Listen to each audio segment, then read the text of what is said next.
בוקר טוב. אני לא מדבר עברית כל כך טוב, אז אני אדבר באנגלית. תודה. So, I will start with a little obituary. As you can see on the screen, we have a couple of exchanges and other crypto services who have been shut down or who have exit scammed. So let me start with a little caveat, which is very common in crypto. Not your keys. Oh. Not your coins. So I would like to talk to you about crypto AML due diligence, and because I'm a Chief Technology Officer at Altcoinomy, I would like to talk to you a bit about the technical aspect, which is for you maybe not the most interesting aspect, but which can be interesting as well.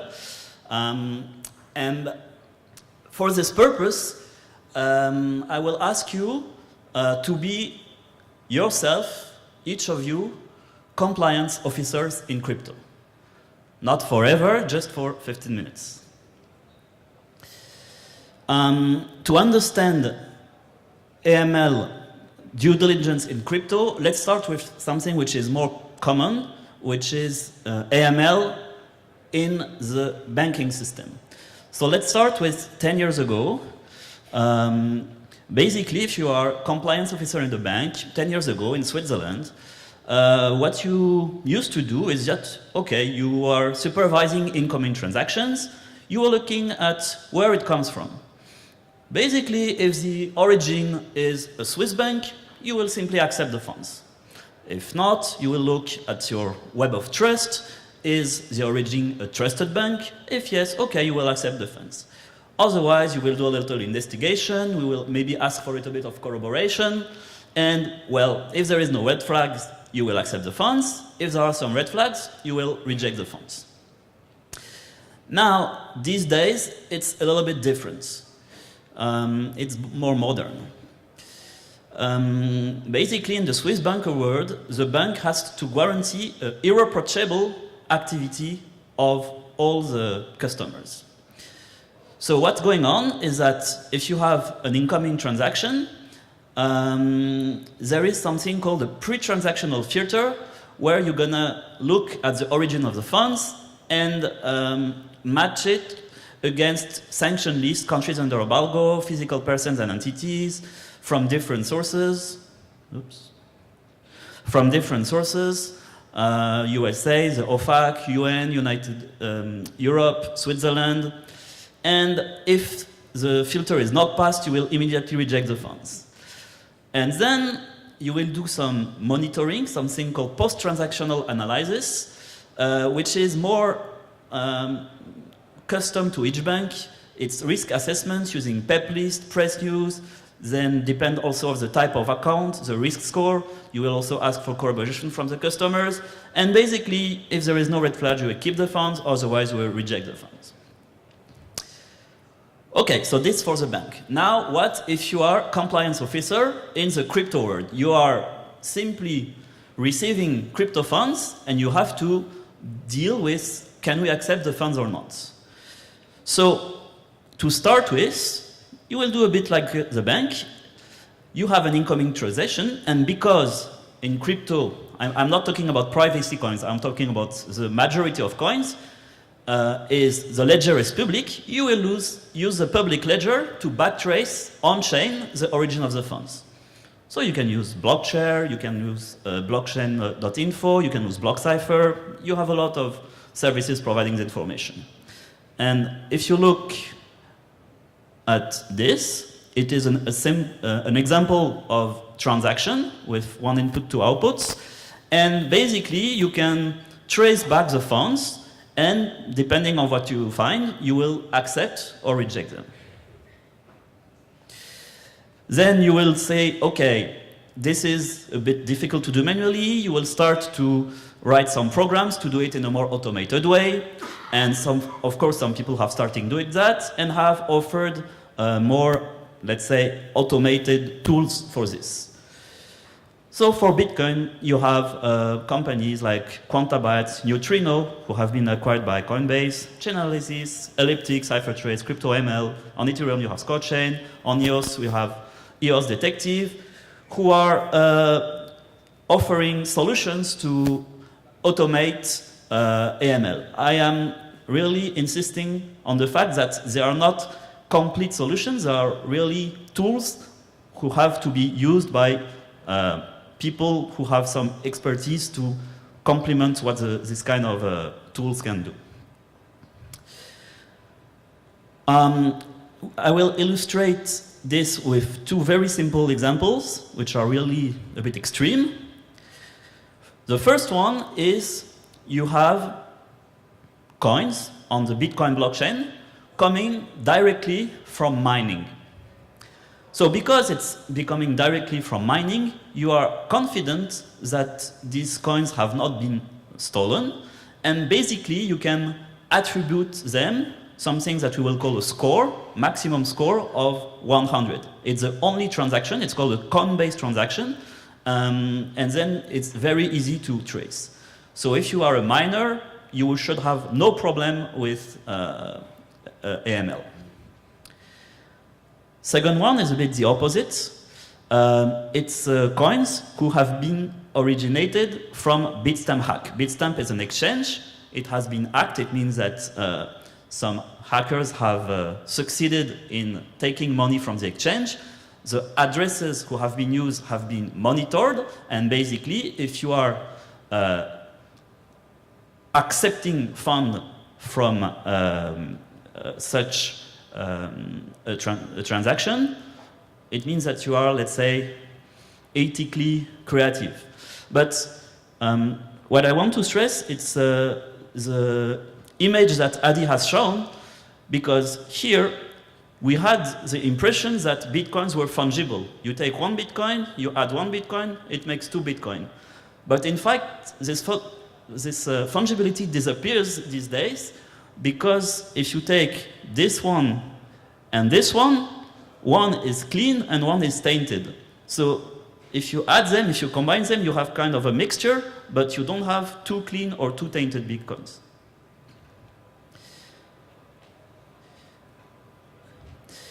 So to be a bit more specific, and this is a very broad view, to attribute a score of incoming funds, you have to categorize the different origins, and depending of the clusters, the sources that you will find, you will attribute to each kind of cluster a score, which is here really simplified, and to attribute a final score to some address or to some incoming transaction, you will do some kind of average. You will sum over all the incoming transactions, the score, weighted by the category rating. So you see here that the category who have the best score are miners, mining rewards, as I was explaining earlier, then small dust or award, or amounts, as well as public donations. So here we are in a world where centralized exchange have a good score, because today they are supposed to conduct a diligent KYC AML. Then you have all kinds of services. If there are public, it could be a good score as well. Then we are shifting to a gray area with cloud mining, unnamed entities, gambling, and then we are going to the red zone with CoinJoin and other mixing services, scams, dark web, and even OFAC sanction list. If you look at the OFAC sanction list today, you can find, it's really recent, but still you can find Bitcoin addresses. Not a lot, but some of them.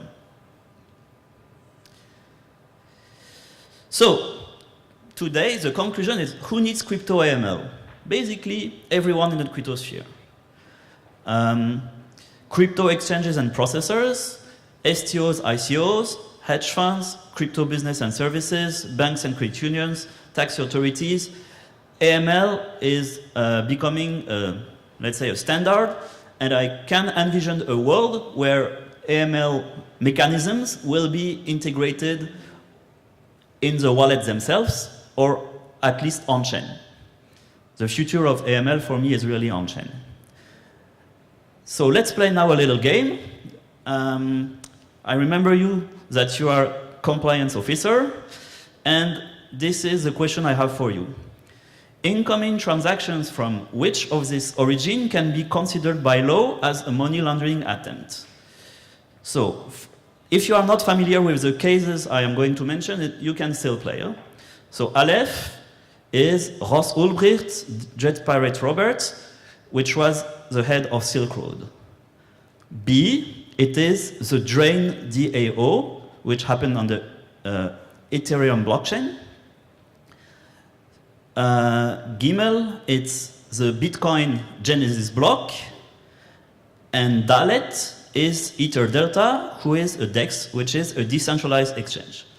So, let me see who would vote for A. Just one answer. Okay, who would vote for B?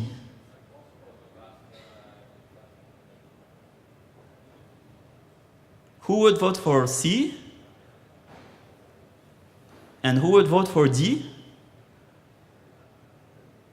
Oh, so we have more abstentions during the last European elections. Huh?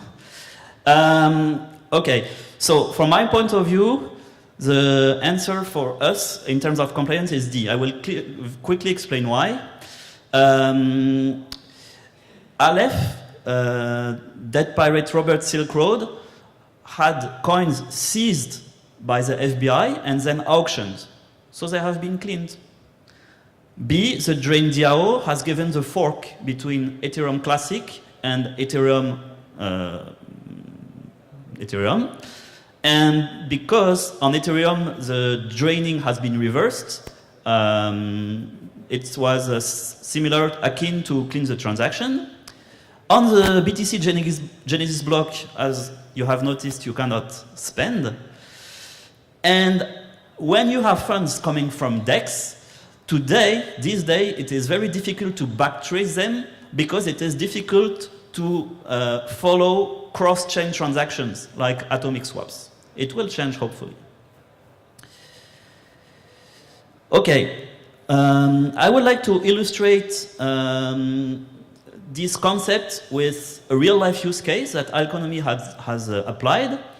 It was for the project, an Israeli project, Liquid Apps, and then for another project called Chintai. And it is used of automated AML from a token sale. So you are selling a token, and the process of getting it was this one. You want to contribute, so you're gonna go onto our platform that Adi has mentioned earlier. We process automatically your personal info and ID using MRZ software. Then, if your KYC is okay, we continue. Otherwise, you need to provide more information. And then, you will declare from which address you want to contribute. All these projects I mentioned are on the EOS blockchain. And then, the address you are using will be attributed a scoring using an algorithm similar to what I explained earlier.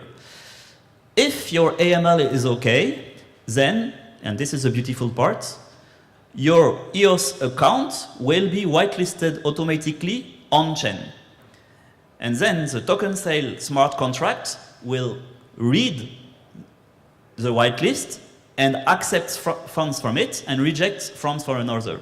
So I have to say that it is only for small amounts, small tiers.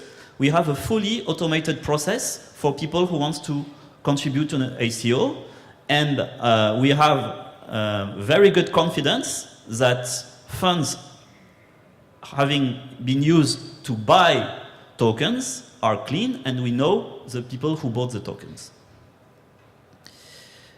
To illustrate this, here is on-chain, something you can check yourself.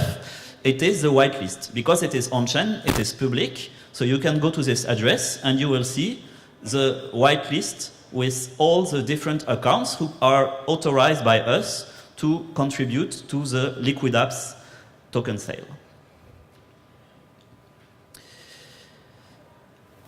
Last thing I want to mention is is two different services we are launching, envisioning to launch and launching at the same time. So the first one is STO as a service. ICOs are a bit dying and are now replaced by the more trendy and more interesting concept of STO, security token offering. Oh. Okay. So a full turnkey solution for STOs, onboarding on investors, KYC AML, as I explained earlier. And then we want to bring a compliant token infrastructure, and this is technically very challenging and very interesting. And then banking and cash out services. So because time is out, I will just leave you the slide so you can read it quickly. Basically, we want to propose different types of tokens, payment tokens, share equity, bonds, and hard assets, and use some complex rule engines to basically be compliant on-chain. And this can be used for also token sale management, if you want to customize distribution, bonuses, have different phases, first market, token sale management, seed round, private sale, public sale, IEO, initial exchange offering. And then for some kind of tokens, we will also require second market management, so we want really to manage the full life cycle of the token. I think next one is the last slide, and it's a second service we want to develop, and it is also related to compliance. I will take the opportunity to really thank Bit2C to invite us, and because this is really the first time that we are going to announce that in public, and it is coin recovery as a service. For people who have coins stuck in a hardware wallet, such as the one I have in the hand, usually, technically, and in terms of law, today there is absolutely no solutions, and sometimes it concerns good amounts of money. So our plan is to put up all legal and technical routes to help recover lost seed pins and funds. And thank you for your attention, and it's time to have a good lunch.